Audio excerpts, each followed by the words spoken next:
Hey everyone, welcome back. I got my hydrogen generator out again, and this time we're going to have a little fun with it. So how this works, this here is the check valve. I got it apart so you can see how it works. It's just a flap. This goes on here, this bolts onto here, and the gas inlet goes in there. This has a ball style chamber as an igniting chamber, and the bottle goes on here. I plan to pump hydrogen into it, and hydrogen being lighter than air, it should go up into the bottle. And to ignite it, I have a remote, double safetied system.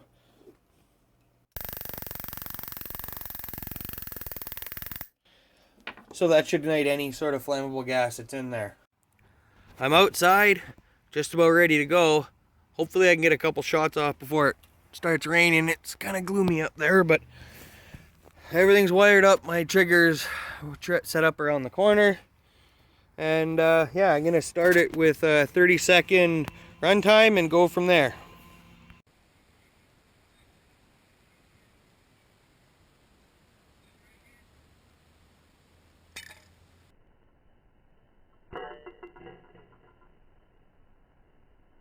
Bro, still going. Okay.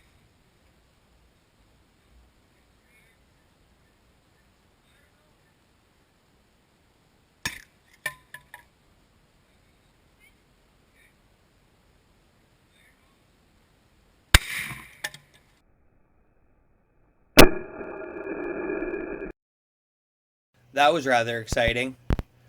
This is what's left of my reservoir. You can see here it even blew a chunk of the printed barb off. I don't have all of this actually. A bunch of it's gone, just not even in my yard, not even in the neighbor's yard. Well, once I get the reservoir rebuilt, I'm gonna need to solve the problem of flashbacks.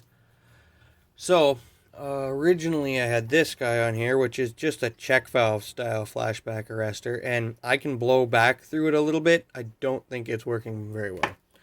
So, to solve that problem, I made this. This is a different style. This has a bunch of steel wool in it, and the idea is with the massive surface area inside with the steel wool, it'll pull all the heat away from the flame, causing the flame to go out.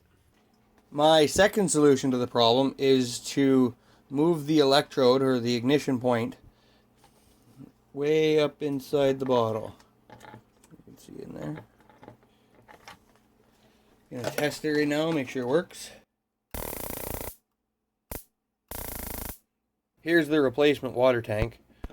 Should work a little better. I made it a little bit smaller so there'll be less gas volume, so if it does flash back all the way into here, it shouldn't be as catastrophic. Mind you, it's a little sturdier than the last one, so it might be more.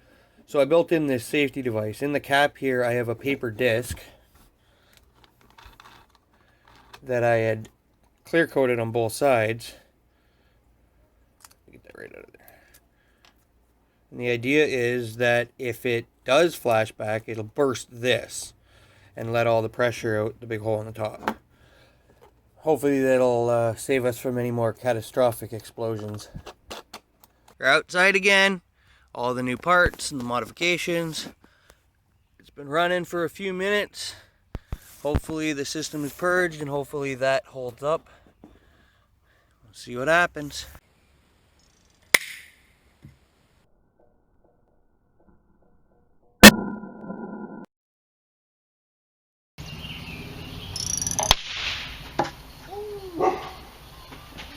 Well, that was a little closer to what I was looking for, but it still flashed back all the way back there. But my paper cartridge saved us, or paper blowout disc saved us. We're ready for round 3.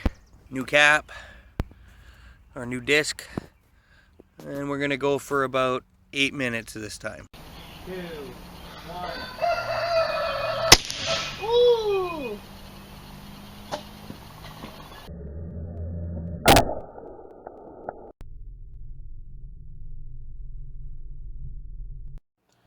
I managed to find one of the paper discs that burst.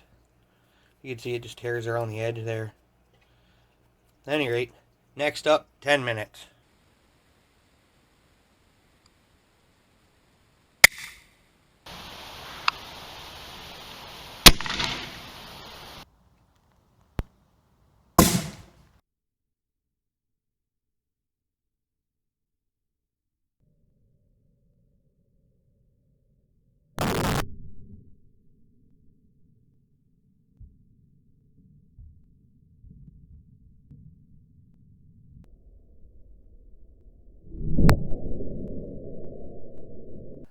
Well, I fired it one more time at night, and this was the result. Launched pretty good, but yeah, so maybe 9 minutes is the magic number. But yeah, this is no good anymore. I'll have to see if I can fix it or make a new one. But for now, I'm going to call it. Well, you know what to do. If you liked the video, click like, subscribe, the whole 9 yards. Hope you enjoyed it. Have a good one.